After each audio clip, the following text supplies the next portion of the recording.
Shalom kekasih-kekasih Tuhan. Kita berjumpa lagi di acara kategorial Ministry Komisi Perempuan. Mari kita sama-sama berdoa terlebih dahulu.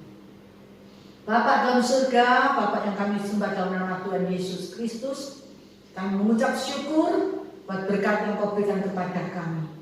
Kalau kami boleh ada sebagaimana kami ada, semua hanya oleh karena kasih anugerah Tuhan. Bapak dalam surga, terima kasih buat hari yang indah yang Kau berikan kepada kami.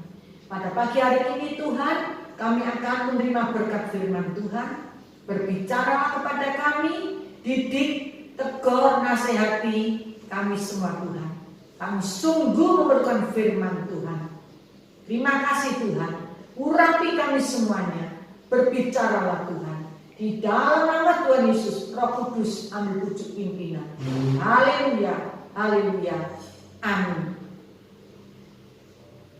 Tema kita pada pagi hari ini, penjagaan benteng. Mari kita sama-sama baca di dalam Nahum 2 ayat 1. Pembongkar maju terhadap engkau, adakan penjagaan di benteng. Mengintailah di jalan, ikatlah pinggangmu teguh-teguh, kumpulkanlah segala kekuatan. Pembongkar adalah iblis, pasukan neraka yang tujuannya membinasakan. Di akhir zaman ini, di mana pembongkar bekerja secara maksimal untuk membongkar apa yang bisa dibongkarnya. Kalau kita lihat keadaan dunia semakin hari semakin kacau balau, di mana tingkat kejahatan semakin merajalela, di mana pengaruh-pengaruh negatif yang semakin meningkat, di mana hubungan seks bebas semakin tidak terkontrol, LGBT yang sudah disahkan di negara-negara, narkoba dan lain-lainnya. Oleh karena itu firman Tuhan menasihati kita semuanya agar kita mengadakan penjagaan di benteng. Kekasih-kekasih Tuhan, benteng apa yang perlu kita jaga? Yang pertama, benteng iman, di mana banyak anak-anak Tuhan yang imannya mulai goyah. Di dalam Matius 17 ayat yang ke-20, firman Tuhan berkata, Ia berkata kepada mereka, karena kamu kurang percaya, sebab aku berkata kepadamu, sesungguhnya sekiranya kamu mempunyai iman sebesar biji sesawi saja, kamu dapat berkata kepada gunung ini, pindah dari tempat ini ke sana, maka gunung ini akan pindah dan takkan ada yang mustahil bagimu. Mari kita menjaga benteng iman kita, supaya iman kita tidak goyah menghadapi tantangan-tantangan dalam dunia yang semakin hari semakin sulit. Biarlah benteng iman kita jaga, iman kita tidak goyah. Katakan kepada masalah, hai masalah, aku punya Tuhan yang besar. Masalah kalau kita pelototi, kita lihat semakin hari semakin akan besar. Tapi kita percaya, iman kita tidak boleh goyah. Karena setiap masa yang ada, yang kita hadapi, ada waktunya, ada jatuh temponya, ada time limitnya. Tuhan pasti menolong kita, asal iman kita tidak goyah, iman kita tetap fokus kepada Tuhan. Jika saat ini mengalami masalah, Tuhan hendak membersihkan, memurnikan iman percaya kita kepada Tuhan. Janganlah berontak, bertahanlah. Kuatkanlah iman percaya kita kepada Tuhan. Bila kita mampu melewati semua dengan baik, maka janji Tuhan pasti digenapi dalam kehidupan kita. Yang kedua, benteng apa yang perlu kita jaga?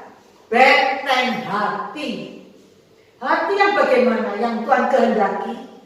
Hati yang Tuhan kehendaki adalah hati yang bersyukur dan hati yang penuh ucapan syukur berterima kasih kepada Tuhan. Bukan hati yang bersungut-sungut, bukan hati yang selalu mengeluh. Keluaran 15 ayat 24 firman Tuhan berkata, lalu bersungut-sungutlah bangsa itu kepada Musa. Kata mereka, apa apakah yang akan kami minum? Kekasih-kekasih Tuhan, bangsa Israel bersungut-sungut sehingga mereka untuk masuk dalam tanah Kanaan memerlukan waktu 40 tahun. Bangsa Israel bersungut-sungut masuk di tanah perjanjian sehingga generasi yang pertama tidak bisa masuk ke tanah perjanjian yang berkelimpahan susu dan madu karena mereka bersungut-sungut dan mengeluh kepada Tuhan. Kekasih-kekasih Tuhan, biarlah kita membentengi hati kita sehingga hati kita melimpah dengan ucapan syukur dan melimpah ucapan terima kasih kepada Tuhan, sebab Tuhan Yesus baik bagi kita semuanya. Dalam Mazmur 107 ayat yang pertama, firman Tuhan berkata, bersyukurlah kepada Tuhan sebab Ia baik, bahwasanya untuk selama-lamanya kasih setianya. Bersyukurlah kepada Tuhan. Tuhan Yesus baik, Tuhan Yesus baik, kasih setianya terhadap kita sampai selama-lamanya. Yang ketiga, benteng apa yang harus kita jaga? Benteng hidup kudus. Dalam Mazmur 119 ayat yang pertama, firman Tuhan berkata, berbahagialah orang-orang yang hidupnya tidak bercela, yang hidup menurut Taurat Tuhan. Kekasih-kekasih Tuhan, jagalah hidup kita supaya tidak masuk dalam pergaulan yang sesat, tidak masuk dalam pergaulan yang negatif, yang semakin membahayakan hidup kita. Dunia dengan segala gemerlap yang menggiurkan untuk menjerumuskan kita sebagai anak-anak Tuhan. Janganlah kita terbawa arus dunia yang sesat ini. Oleh karena itu, marilah kita bentengi hidup kita supaya hidup kita jadi hidup yang kudus dan berkenan kepada Tuhan. Sebagai anak-anak Tuhan, janganlah hidup kita mempermalukan Bapa kita yang di surga. Marilah kita hidup kudus. Marilah kita hidup kudus supaya hidup kita mempermuliakan Bapa kita yang di surga. Yang keempat, benteng apa yang kita jaga? Benteng keluarga.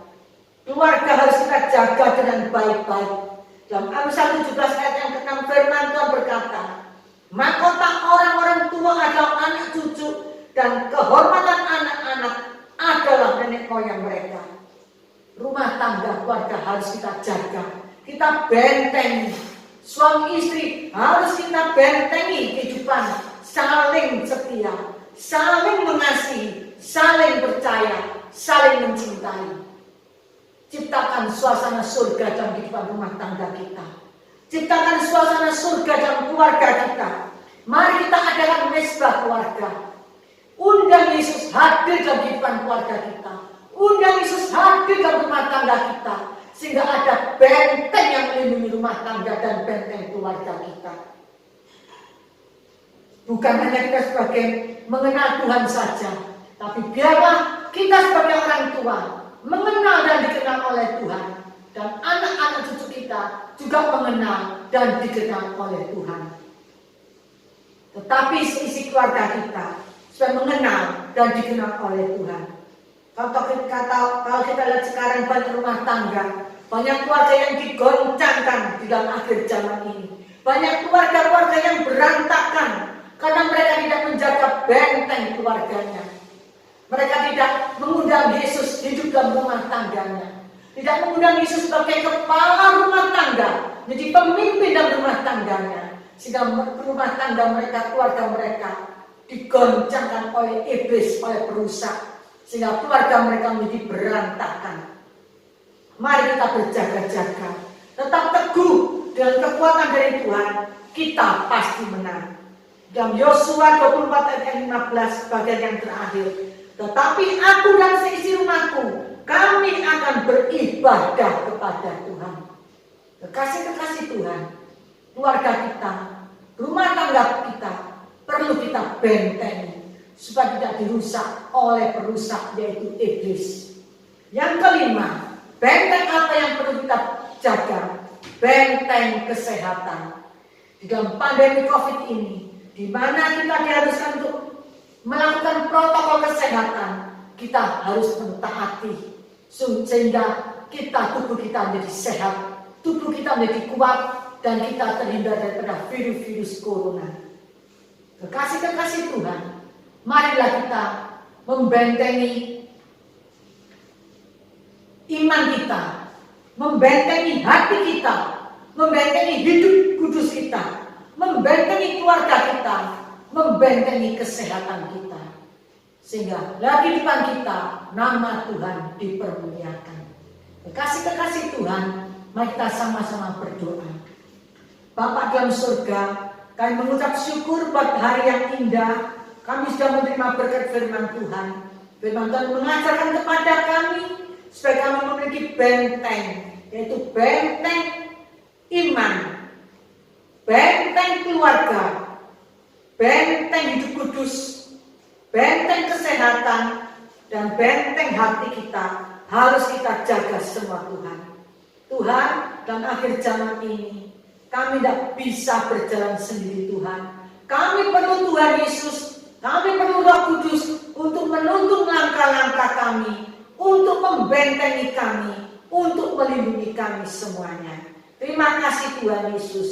Di dalam nama Tuhan Yesus kami mengucap syukur, kami berdoa. Haleluya, haleluya, amin. Kasih-kasih Tuhan, Tuhan Yesus memberkati kita semuanya. Amin.